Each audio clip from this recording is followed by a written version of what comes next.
नमस्कार प्रिय बंधुगण वाक्य आम मैंने हितोपदेश तार 16 पर्व तार 20 पद आम को कहे आम जो वाक्य को मनोयोगी हो आम जीवन में मंगल आसी थाए आउ हितोपदेश 30 पर्व तार 5 पद आम को कहे जो मैंने ईश्वर को वाक्य आश्रय नियंती से वाक्य से ढाल अटे।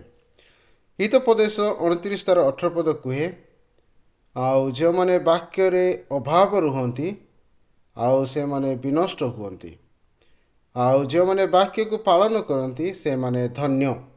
हितोपदेश 28 पर्व तार 9 पद मान को कहे जो मैंने वाक्य शुणवे अवहेला करती आउ से प्रार्थना ही घृणार विषय हुए। हितोपदेश 13 पर्व तार 13 पद मान को कहे जो मैंने ईश्वर वाक्य को तुच्छ करती आउ से निमंते ताहा विनाश आनी दे थाए। तेबे प्रिय माने आम जीवन रे कि प्रकार भाव में आम वाक्य को पालन करूँ सम्मान देऊ एवं आम जीवन एवं अन्य मान निमंते ताहाको आमने ग्रहण करुछु। थरे आमने परीक्षा करिबा कि ईश्वर आपनको आशीर्वाद करतु। धन्यवाद।